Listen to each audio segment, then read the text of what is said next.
आगामी 4 जून को लोकसभा चुनाव परिणाम के अपडेट को लेकर बीजेपी ने तैयार किया कंट्रोल रूम, जहां से पल पल के अपडेट की जानकारी दी जाएगी। वहीं पार्टी के कई वरिष्ठ नेता कार्यकर्ताओं को जिम्मेदारी भी दी गई।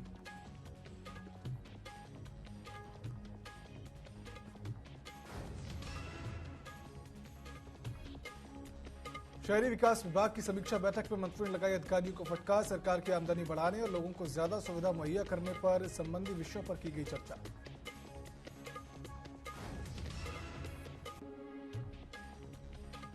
चारधाम यात्रा में आ रहे श्रद्धालुओं की स्वास्थ्य विभाग ने की स्क्रीनिंग। श्रद्धालुओं से स्वास्थ्य विभाग की गाइडलाइन का अनुपालन करने की अपील। चारधाम यात्रा मार्गों पर श्रद्धालुओं को स्वास्थ्य विभाग की ओर से सभी स्वास्थ्य सेवाएं उपलब्ध कराने की कही बात।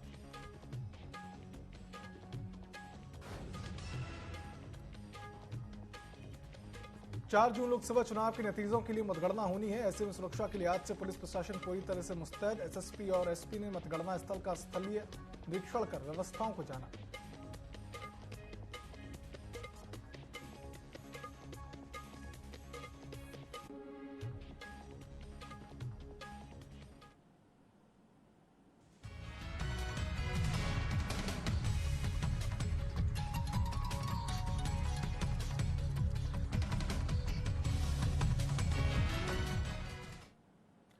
नमस्कार, स्वागत है आप सभी का न्यूज अपडेट में। मैं हूं आपके साथ सिद्धांत त्रिपाठी।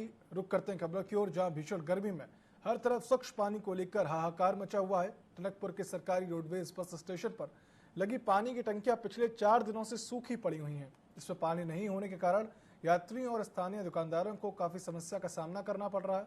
ऐसे में संबंधित विभागीय अधिकारियों का सुस्त होना एक चर्चा का विषय बना हुआ है। स्थानीय दुकानदार शैलू सक्सेना ने बताया कि 4 दिनों से रोडवेज स्टेशन में लगी पानी की टंकियां जंग खा रही हैं, जिनमें पानी नहीं है।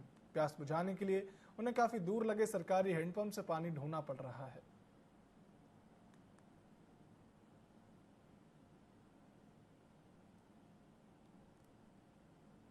से आया हूँ, पीलीभीत जा रहा हूँ, यहाँ पानी नहीं आ रहा है और बस बहुत से लोग सारे परेशान हैं यहाँ पानी के लिए। और क्या बताऊँ, यहाँ पानी के लिए खड़ा था मैं, मगर पानी है ही नहीं। अब जा रहा हूँ, अब बाहर देखता हूँ जा करके कहाँ है पानी। नहीं आ रहा, 4 दिन से पानी नहीं आ रहा और दुकानदार परेशान हो रहे हैं। पानी बिल्कुल नहीं है, रोड में कहीं पानी नहीं है, अंदर है ना बाहर है, और समस्या हो रही है पानी की। रुद्रपुर के किच्चा हाईवे स्थित एक वेयर हाउस के गोदाम में आग लग गई। आग बुझाने के लिए दमकल की 6 गाड़ियां मौके पर पहुंची। 1 घंटों की मशक्कत के बाद आग पर काबू पाया गया, लेकिन तब तक आग ने गोदाम में रखा सारा माल जलकर राख हो चुका था। इस घटना में गोदाम मालिक को करोड़ों का नुकसान हो गया है। सीएफओ निशांत कटारिया ने बताया कि अग्निकांड शॉर्ट सर्किट की वजह से हुआ होगा, लेकिन फिर भी आग लगने के कारणों की जांच की जा रही है।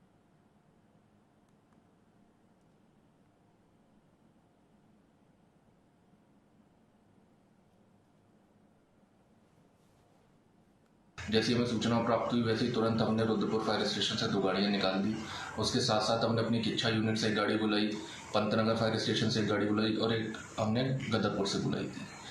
गाड़ी जब वहाँ पे पहुंची तो हमारे जवानों ने देखा कि वो एक गोडाउन है जिसमें इंसुलेशन शीट थी, तो उसमें फायर हुई थी। आग के कारण, किस कारण से आग लगी है वो तो अभी हम इन्वेस्टिगेशन कर रहे हैं, तो एग्जैक्ट हम आपको अभी नहीं बता पाएंगे कि किस वजह से लगी है। केदारनाथ धाम में पहली बार वायुसेना के चिनूक हेलीकॉप्टर से महिंद्रा का थार वाहन पहुंचा है। ये वाहन धाम में बीमार, विकलांग और बुजुर्ग लोगों को हेलीपैड, बेस कैंप आदि स्थानों से मंदिर परिसर तक ले जाने का कार्य करेगा। इसके अलावा केदारनाथ धाम में शीघ्र ही 3 गोल्फ कार्ट भी पहुंचेंगी। हेलीपैड से वाहन मंदिर के निकट पहुंचाया गया, जहाँ बद्री केदार मंदिर समिति के पुजारियों, वेद पाठियों ने विधिवत पूजा अर्चना की। ये वाहन पर्यटन विभाग की ओर से स्वीकृत किए गए हैं।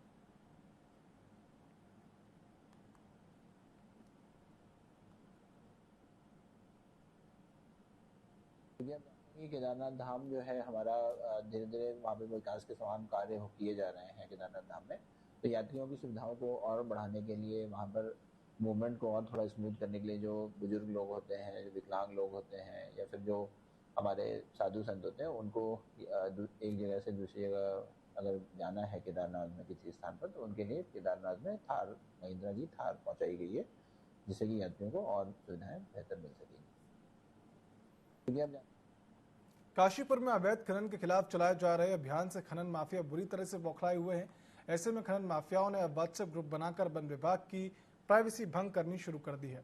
व्हाट्सएप ग्रुप में अधिकारियों के वाहनों के नंबर बताते हुए लोकेशन बताई जाती है कि अधिकारियों की गाड़ी कहां जा रही है, कहां पहुंच चुकी है, गाड़ी के अंदर कौन बैठा है, और इसके चलते वन विभाग के कर्मचारी और अधिकारियों पर कई जानलेवा हमले भी हो चुके हैं। इसे लेकर अब डीएफओ प्रकाश चंद्र आर्य ने व्हाट्सएप ग्रुप पर फील्डिंग करने वाले फील्डरों पर एक्शन लेना शुरू कर दिया है।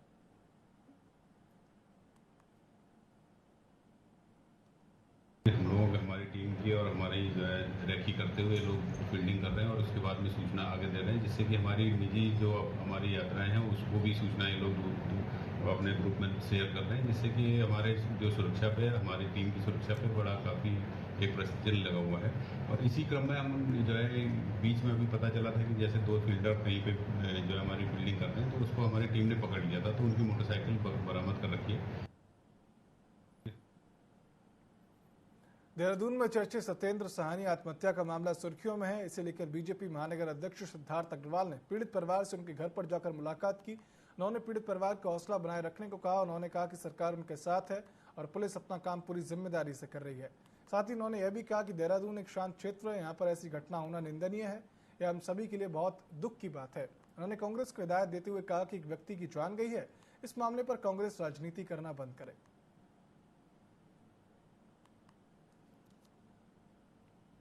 इंसानियत बनी रहनी चाहिए। यदि हम किसी की मौत पर भी अपनी राजनीति की रोटियां सेकेंगे तो ये बिल्कुल गलत है। उस परिवार के लिए आप कुछ कर सकें तो ठीक है, उनके जख्म को रेजने का काम बिल्कुल भी कांग्रेस पार्टी के लोग, कांग्रेस पार्टी के अध्यक्ष और कांग्रेस पार्टी के प्रवक्ता ना करे। मैं आपके माध्यम से इंसानियत बनी।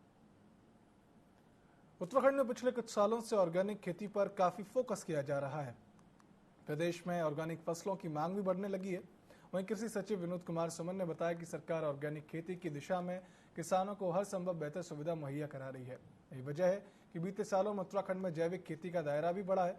प्रदेश के कृषि क्षेत्र के 38% भाग में जैविक खेती की जा रही है। साल 2025 तक इस 38% को 50% तक ले जाने का प्रयास किया जाएगा। कृषि सचिव ने कहा कि जैविक खेती वक्त की जरूरत है। किसानों की आमदनी को बढ़ाने में जैविक खेती अहम भूमिका अदा कर सकती है।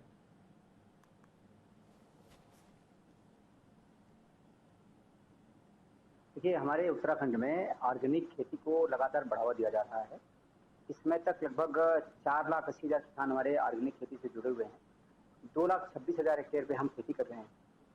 तो जो हमारा एरिया है खेती लायक, उसका लगभग 38% के आसपास हम ऑर्गेनिक खेती कर रहे हैं। इसका बड़ा सिस्टमेटिक एक वे होता है कि कैसे ऑर्गेनिक सर्टिफाइड होता है। ऑर्गेनिक खेती में सिर्फ कोई और चीज़ ऑर्गेनिक खाद वगैरह यूज करते हैं। इसमें किसी प्रकार से केमिकल खाद का प्रयोग नहीं किया जाता है और ये आप सब जानते हैं कि इससे हमें बड़ा फायदा होता है। और इसका हमने करीब 2.5 करोड़ के आसपास का बेचा है। लगातार इसकी डिमांड बढ़ती जा रही है। हमारे प्रोडक्ट की क्वालिटी बहुत अच्छी है, डिमांड बहुत ज़्यादा है, तो अब हम लोग काफ़ी तक इसको बढ़ावा दे रहे हैं। सरकारी व निजी अस्पतालों में मरीजों को दी जाने वाली दवाइयां कितनी असरदार और गुणवत्ता कैसी है, इसकी अब जांच की जाएगी। बता दें, खाद्य सुरक्षा एवं औषधि प्रशासन विभाग ने पूरे प्रदेश में अस्पतालों का आपूर्ति हो रही दवाइयों की गुणवत्ता जांच के आदेश जारी किए हैं। अपर आयुक्त ने बताया कि अस्पतालों में आपूर्ति हो रही दवाइयों की गुणवत्ता मानकों पर सही है या नहीं, इसकी जांच की जाएगी। नोडल अधिकारी अपने क्षेत्रों के अस्पतालों में जांच करेंगे। यदि कोई दवा गुणवत्ता के मानकों पर सही नहीं होगी तो उस पर सख्त कार्रवाई की जाएगी। सरकारी दवाओं में पहले जो भी सप्लाई होती थी वो प्रॉपर तरीके से जांच नहीं होती थी। अभी क्या कि हर आदमी का स्वास्थ्य है, उसके साथ खिलवाड़ हम नहीं चाहते हैं करे कोई, तो उसके लिए हमने सारे जितने भी इनके सप्लाई केंद्र हैं वहाँ पर जांच के लिए बोल दिया। और प्रॉपर, क्योंकि सरकार से बहुत चिंतित है कि दवा जैसी चीज़ें किसी को सफिशिएंट न मिले, तो उसकी जाँच जरूरी है। इसलिए हम उसको अपने सैंपल के माध्यम से पता चलेगा कि वो सफिशिएंट है या स्पूरियस है। अगर इस तरह से कुछ भी पाया जाता है तो उसके खिलाफ सख्त कार्रवाई की जाएगी। इसके लिए हमने ये तैयारियां की हैं। शिकंजा कसने वाले ही आंखें फेर लें तो फिर सिस्टम को पलीता लगाने से कौन रोकेगा। कुछ ऐसा ही नजारा रामनगर की सड़कों पर दौड़ती हुई डग्गा मार वाहन दिखाई देगा, जिसमें तमाम ओवरलोड सवारी लटकाकर बेखौफ दौड़ रहे हैं, लेकिन कोई रोकने और टोकने वाला नहीं है। अंकुश लगाने वाले विभाग कुंभकर्णी नींद में सो रहे हैं। रामनगर की सड़कों पर हवा की गति से दौड़ते ऐसे डग्गा मार वाहनों के अंदर ही सवारियां नहीं बैठती, बल्कि वाहन की सुरक्षा के लिए लगाए गए मिडगार्ड के ऊपर खड़े और लटकते हुए सवारियां यात्रा करती हैं। इसके अलावा वाहन के दाएं और बाएं भी तमाम सवारियां लटकी रहती हैं। यही कारण है कि रामनगर में सड़क दुर्घटनाओं का ग्राफ बढ़ता जा रहा है। वहीं परिवहन विभाग कार्रवाई के नाम पर सिर्फ खाना पूर्ति करता नजर आता है।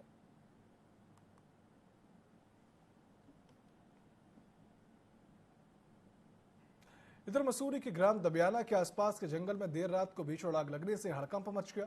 स्थानीय लोगों ने जंगल में लगी आग की सूचना वन विभाग और फायर सर्विस को दी, जिसके बाद वन विभाग और फायर ब्रिगेड की टीम मौके पर पहुंची और करीब 5 घंटों के बाद आग पर काबू पा लिया गया। मसूरी डीएफओ अमित कंवर ने कहा कि जंगल में लगी आग के कारणों का पता लगाया जा रहा है। आग लगने से पेड़ों को नुकसान पहुंचा है, परंतु किसी प्रकार की जनहानि नहीं हुई है।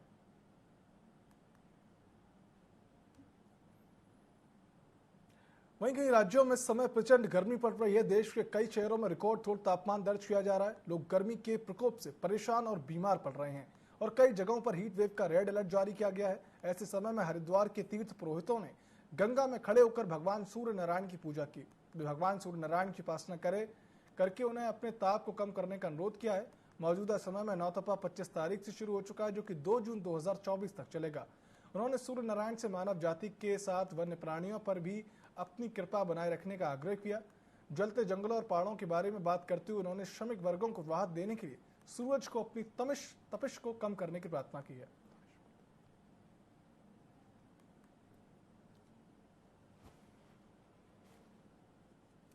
इस पवित्र हर की पौड़ी ब्रह्मकुंड पर भगवती गंगा जी के सानिध्य में उनको आधार मानते हुए जिस प्रकार भगवती गंगा जी की शीतलता तमाम मानव जाति के कल्याण के लिए और उनके आंतरिक और बाह्य चीज़ों को जिस प्रकार शीतलता प्रदान कर रही है, ऐसी शीतलता भगवान सूर्य नारायण, जो कि कलयुग में कहा गया है कि प्रत्यक्ष देव के रूप में अगर सूर्य नारायण और देवी के रूप में भगवती गंगा प्रभावान है, इसलिए भगवती गंगा का सानिध्य और भगवान सूर्य नारायण की उपासना उनको प्रसन्न करने के लिए यहाँ तीर्थ पुरोहितों ने इस भगवती गंगा जी के पवित्र घाट पर गंगा में खड़े होकर भगवान की आराधना की है, उनके नामों का जप किया है। अल्मोड़ा के बिस्नर वन्य जीव विहार में तीसरी बार बाघ देखने की घटना सामने आई। बिस्नर विंसर क्षेत्र में बाघ की आवाजाही को देखते हुए वन विभाग ने ग्रामीणों और पर्यटकों के लिए अलर्ट जारी कर दिया है। बाघ की मूवमेंट को देखने के लिए वन विभाग ने 12 कैमरा टैप लगाए हैं। वहीं बदगश्ती टीम को गश्त में लगा दिया है। वन बाघ दिखाई देने के बाद सेंचुरी के आसपास रहने वाले ग्रामीणों में दहशत का माहौल बना हुआ है।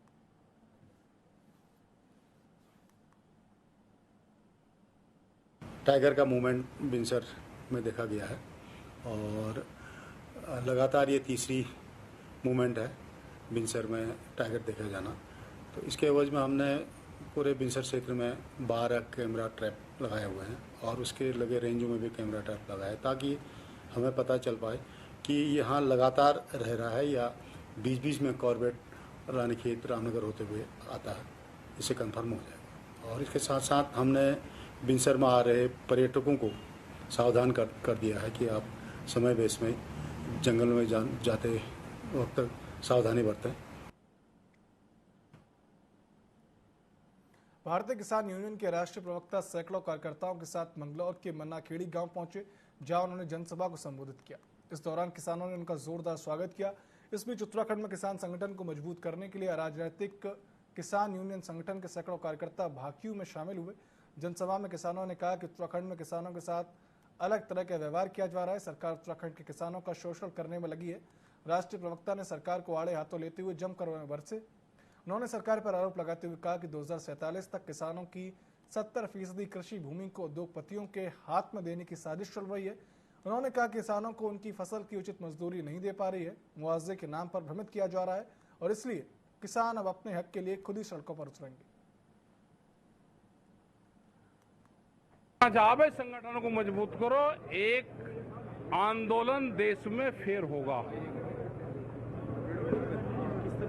देखो आंदोलन ये होगा, हमारे इशू है कि सरकार किसी भी पार्टी की बने, कर्जा माफी, सरकारों की गलत नीतियों से कर्जा हो या संपूर्ण कर्जा माफी पूरे देश भर का, एमएसपी गारंटी कानून, स्वामीनाथन कमेटी की रिपोर्ट और भूमि अधिग्रहण, जो इन्होंने मॉडल एक्ट बनाया भूमि अधिग्रहण का कि स्टेट को पावर दे दी, स्टेट के डीएम के पास में पावर है किसानों की जमीन को लूटा जा रहा है। वो चाहे व्यापारी लूट रहा है, चाहे सरकार प्रोजेक्ट के नाम पर लूट रही है। तो ये है कि जो 13 में जो कानून बना था 2013 में, उसको एट चीज रखा जाए। ये हमारे बड़े इशू हैं। ये सरकारों की पॉलिसी होती है कि वो चलवाएगी इसको। हमको इस चक्रों में नहीं पड़ना। हमको जो पहाड़ का किसान है उसकी भी हमको बात करनी है।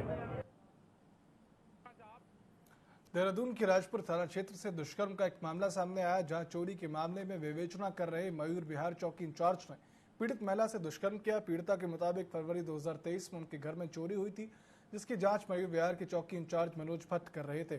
जांच का बहाना बनाकर वह उसे नैनीताल ले गया और होटल में उसके साथ दुष्कर्म किया। महिला ने इसकी शिकायत डीजीपी, मुख्यमंत्री और मुख्य सचिव से की है, जिस पर एसएसपी ने केस दर्ज कर आरोपी को निलंबित कर दिया है।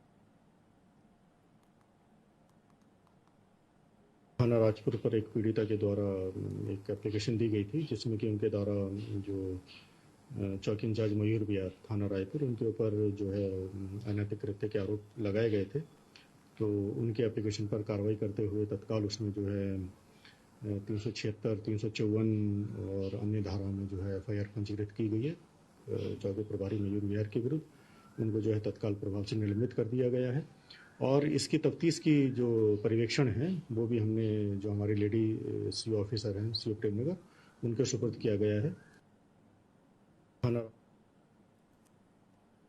देहरादून में अतिक्रमण हटाए जाने को लेकर निगम कर्मियों को जनता का आक्रोश झेलना पड़ रहा है, जिसे लेकर पुलिस अधीक्षक प्रमोद कुमार ने बताया कि अतिक्रमण पर नगर निगम की कार्रवाई जारी है और शायद आज तीसरा दिन है, तो तीनों दिन हमने पर्याप्त मात्रा में पुलिस फोर्स उपलब्ध कराई है। साथ ही आगे भी पूरा सहयोग देने की उन्होंने बात कही।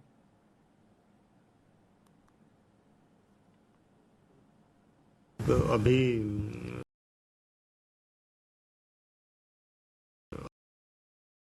अतिक्रमण के संबंध में अभी नगर निगम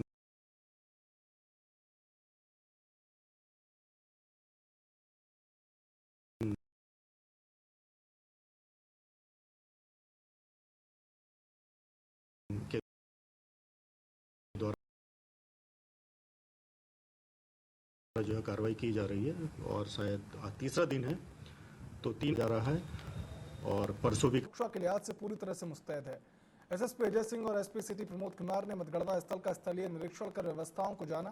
प्रमोद कुमार ने बताया कि अधिकारी, एजेंट और मतगणना कार्मिकों के लिए पार्किंग की अलग से व्यवस्था की गई है।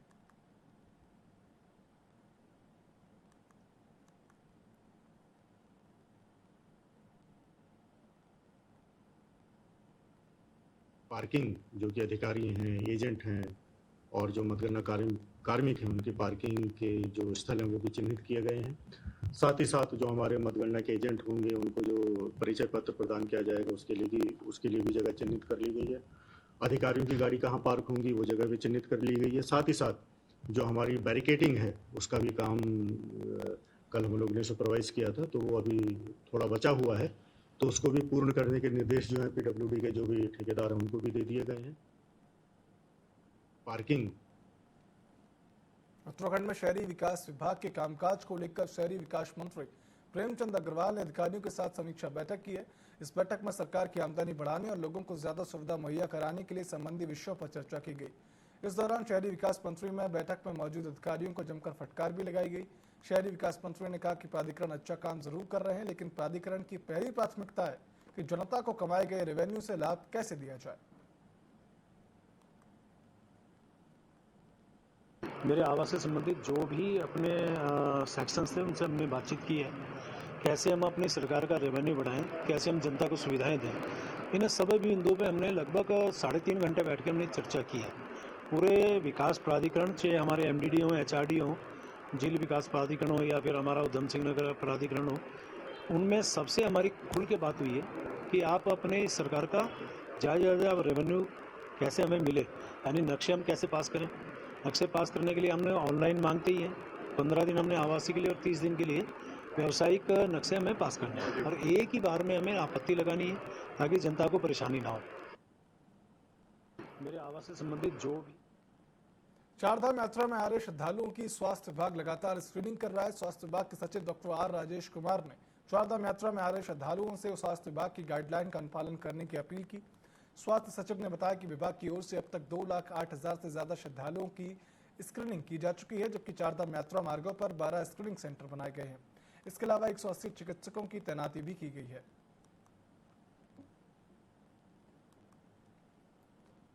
हमारी जो फोकस है वो पहले से यात्रा शुरू होने से पहले ही स्क्रीनिंग पे रही है और इस बार हमने नियम बनाया था स्वास्थ्य विभाग की ओर से कि जो 50 से ऊपर जो यात्री हैं उनका हम कंपलसरी स्क्रीनिंग करेंगे और जो 50 से नीचे जो यात्री हैं उनको अगर कोई स्पेशल नीड है, उनकी कोई मेडिकल हिस्ट्री है तो उनको हम वॉलंटरी बेसिस पे हम लोग स्क्रीनिंग करेंगे।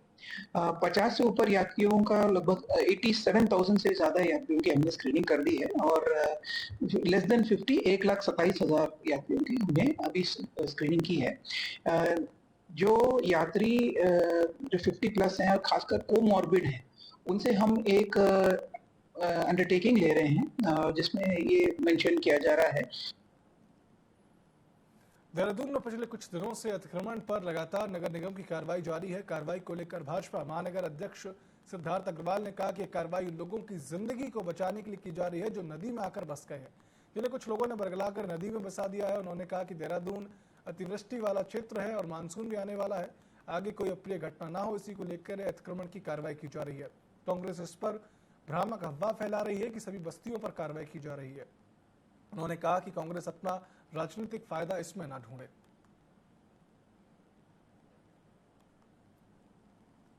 2016 के बाद जो लोग नदी में बस गए हैं, कहीं ना कहीं उनके जीवन को बचाने का काम प्रशासन के द्वारा किया जा रहा है, क्योंकि आने वाले समय में हम देखते ही हैं देहरादून में हर साल अतिवृष्टि होती है और उस समय बाढ़ जैसी परिस्थिति इन लोगों के लिए ही बनती है। मैं इसमें सभी से ये कहना चाहूंगा कि यदि हम गलत जगह पर बैठे हैं, यदि हम गलत स्थान पर बैठे हैं, यदि हमें किसी ने बरगलाकर उस जगह पर बिठाया है तो हम लीगल तो नहीं हो सकते।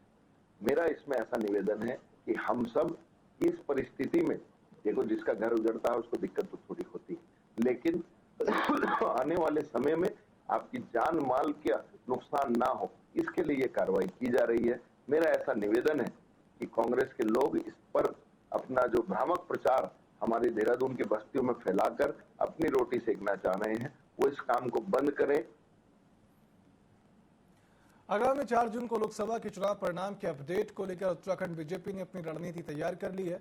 पार्टी ने प्रदेश मुख्यालय में कंट्रोल रूम बनाया, जहां से पल पल के अपडेट की जानकारी दी जाएगी। बीजेपी के वरिष्ठ नेता और राज्यसभा सांसद नरेश बंसल ने बताया कि पार्टी के कई वरिष्ठ कार्यकर्ताओं को जिम्मेदारी दी गई है। उनके जरिए मतगणना की सूचना को एकत्र कर प्रदेश मुख्यालय में बने कंट्रोल रूम के जरिए सभी को जानकारी दी जाएगी।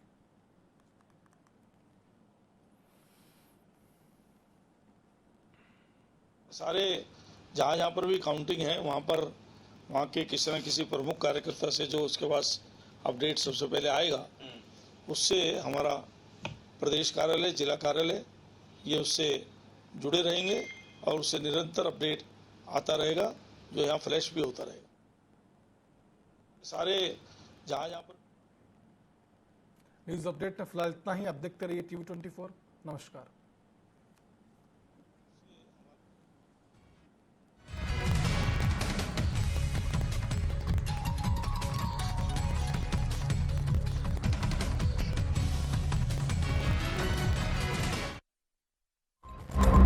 वही विश्व